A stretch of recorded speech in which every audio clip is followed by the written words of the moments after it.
ان کو وہ نظریات سکھائے جاتے ہیں، وہ آقا قومیں جو سکھانا چاہتی ہیں وہ سکھائے جاتے ہیں، اور وہی وہ سمجھتے ہیں کہ ہمارے نظریات ہیں. جیسے علامہ اقبال نے کہا تھا کہ تھا جو ناخوب بتدریج وہی خوب ہوا کہ غلامی میں بدل جاتا ہے قوموں کا ضمیر. غلامی کے اندر قوموں کا ضمیر تبدیل ہو جاتا ہے، یعنی قوموں کے اندر سے ضمیر کی آواز جو ہے وہ آنا بند ہو جاتی ہے.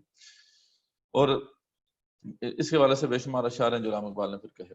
تو آج یہ سینیریو ہمارے سامنے ہے کہ دین کے جتنے بھی تصورات ہیں وہ آج اس کے اندر کجی ہے، اس کے اندر پرورژن ہے، اور وہ اپنی اصل جگہ پر موجود ہی نہیں ہے. ہم نے جو لوگ پہلے 2 موڈیولز کر چکے ہیں، یعنی جو دوسرا کورس تھا وہ جانتے ہیں، اس میں بھی ہم نے دیکھا کہ ایمانیات سے متعلق دیگر جو کانسیپٹس ہیں ان کے اندر کتنی کجی اور ٹیڑھ آ گئی، اور ہم نے ان کو کریکٹ کرنے کی کوشش کی. اب ہم جب تصور دین کو سمجھنے کی کوشش کر رہے ہیں اور اس کا آغاز کر رہے ہیں اس کوشش کا، اور ہم نے دینی ذمہ داریوں کو سمجھنا ہے، تو یہاں بھی مسئلہ وہی، یہاں بھی آپ دیکھیں گے کہ دین کے جو بنیادی تصورات ہیں ان کے اندر کجی اور ٹیڑھ واقع ہو گئی، اور ان کو کریکٹ کرنا بہت ضروری ہے اس سے پہلے کہ ہم آگے بڑھ سکیں. تو یہ سارا ایک کانٹیکسٹ ہے، یہ سارا وہ پس منظر ہے جس میں ہم پھر یہ چیزیں جو ہیں سمجھنے کی کوشش کر رہے ہیں. تو اس کو اپنے ذہن میں ضرور رکھیں. یہ جو کورس ہے اس کا آج ہم پہلا ماڈیول شروع کر رہے ہیں. تو پہلے ماڈیول میں ہم جو ہے جو ٹاپکس کور کریں گے وہ آپ کے سامنے میں رکھ دیتا ہوں. دین، مذہب اور نظام، یہ تینوں ڈفرینٹ کانسیپٹس کیا ہیں، ان میں فرق کیا ہے. فرائض دینی کے جامع تصور ہم سمجھیں گے کہ جب دین کو ہم صحیح طرح سمجھ لیں گے، دین کا ہماگیر تصور ہمارے سامنے آ جائے گا، تو اگلا سٹیپ یہ ہوگا کہ وہ جو دین ہے ہم سے کیا چاہتا ہے، اس کے مطالبات ہم سے کیا ہیں، ان کو ہم تفصیل سے دیکھیں گے. پھر ہم خصوصاً جو ہے فریضہ اقامت الدین، جو کہ بہت امپورٹنٹ فریضہ ہے امت مسلمہ کے لیے، اس پر جو اعتراضات اٹھائے جاتے ہیں ان کا مدلل ابطال کریں گے. یہ 3 ہفتے پر مشتمل ہوگا یہ ماڈیول ہمارا، اور اس میں جو ہم ٹیسٹ کریں گے آپ کو وہ ملٹیپل چوائس کویسچنز ہوں گے، کوئزز ہوں گے، کچھ اسائنمنٹس ہوں گی. اس کے حوالے سے بس مختصراً میں یہ اتنا بتا دوں کہ ملٹیپل چوائس کویسچن جو ہم نے رکھے ہیں خاص طور پر جو شبان المسلمین تربیتی کورس کے جو پارٹیسپینٹس ہیں ان کے لیے، وہ ان کی سیلف اسسمنٹ کے لیے وہ انشاءاللہ ان کے جو کورس کوآرڈینیٹر ہیں وہ ان کو بتا دیں گے. باقی لوگ جو ہے اس سے پہلے سے اچھی طرح واقف ہیں، جو لوگ پہلے سے جو ہے 2 ماڈیولز کر چکے ہیں تفہیم دین کورس کے. تو ہم یہ کرتے ہیں کچھ ملٹیپل چوائس کویسچنز ہوتے ہیں، کوئزز ہیں، ان کے لنکس ہم آپ کو شیئر کر دیا کریں گے، اور پھر کچھ اسائنمنٹس ہیں، وائس اسائنمنٹس ہم ڈیمانڈ کرتے ہیں کہ جتنے بھی اب آگے ہم لیکچرز کریں گے ان کے اندر ہم ڈفرینٹ کانسیپٹس میں اس کو ڈیوائڈ کرتے ہیں، یعنی ایک کانسیپٹ جو ہے اس کے تحت کچھ جو ہے مواد ہم کور کرتے ہیں، اور ہم ریکوائر یہ کرتے ہیں کہ آپ جو ہیں وہ جو کانسیپٹ آپ کو سمجھ میں آیا ہے وہ اپنے وائس نوٹ میں ہمیں جو ہے واپس ایز اف کہ آپ ہم کسی کو سمجھا رہے ہیں آپ ریکارڈ کر کے ہمیں بھیج دیں. تو اس کی ہم اسسمنٹ کرتے ہیں، اس کے مطابق پھر آپ کی جو بھی مارکنگ ہوتی ہے. تو جیسے ہم دیکھیں گے اس پہلے لیکچر میں بھی ہم نے ملٹیپل کانسیپٹ میں ڈیوائڈ کیا اس کو. تو جیسے جیسے ہم آگے بڑھیں گے پھر آپ کو کلیئر ہوتا جائے گا. آپ نے بھی ایسے ہی کرنا ہے کہ وہ جو ایک کانسیپٹ آپ کے سامنے ہے اس پر آپ کیا سمجھیں اس کو، ٹھیک ہے، تو آپ سمجھانے کی کوشش کریں. اور اس طریقے سے ایک وائس نوٹ جو ہے آپ چاہے موبائل پہ جس طرح مرضی ریکارڈ کر لیں، واٹس ایپ پہ ریکارڈ کر دیں، وہ آپ ہمیں سینڈ کرتے رہیں گے. کورس کوآرڈینیٹر جو ہیں وہ آپ سے اس والے سے کوآرڈینیٹ بھی کرتے رہیں گے. تو یہ اسائنمنٹس ہوتی ہیں ہماری. باقی جو جیسے بتایا گیا کہ کوئزز ہیں وہ اس کے لنکس آپ کو ہر لیکچر کے بعد ملتے رہیں گے. اس کے حاصلات کیا ہیں، اس سے آپ کے حاصل کیا ہوگا اس ماڈیول سے آپ کو، وہ کیا ہے کہ دین کے صحیح اور ہماگیر تصور سے آپ کو آگاہی حاصل ہوگی. تصور دین کا نظریہ جو ہے توحید کے ساتھ کس طرح جو ہے متعلق ہے، اس کا تعلق کیا ہے، نظریہ توحید اور توحید کے ہماگیر جو تصور ہے اس میں کیا تعلق ہے، اس کو بھی سمجھنے میں آپ کو مدد ملے گی. پھر دینی فرائض کا جامع تصور واضح ہوگا آپ کے سامنے، بالخصوص فریضہ اقامت دین سے متعلق دیگر اشکالات کا انشاءاللہ ازالہ ہوگا. اور وہ صراط مستقیم، سب سے بڑی بات یہ کہ وہ صراط مستقیم واضح ہو جائے گی جس پر چل کر اخروی نجات کو یقینی بنایا جا سکتا ہے، جو کہ اصل بات ہے جو سمجھنے کی ہے، جس کی وجہ سے ہم یہ سارا کچھ کر رہے ہیں. تو یہ بہرحال جو ہے کچھ باتیں اپنے ذہن میں رکھیں. اس کورس سے پہلے کے تقاضے یعنی پری ریکویزٹس کہتے ہیں نا، یعنی یہ کورس اگر آپ اٹیمپٹ کر رہے ہیں تو ہماری انڈرسٹینڈنگ یہ ہے کہ کچھ نہ کچھ بیک گراؤنڈ آپ کا ہے دین کا، آپ نے کچھ نہ کچھ کورسز جیسے پہلے اٹینڈ کیے ہیں، کچھ نہ کچھ آپ کا دینی جو معاملات ہیں ان کی طرف رجحان ہے، یا وہ لوگ ہیں جو کہ پہلے سے اس دینی فکر کے حوالے سے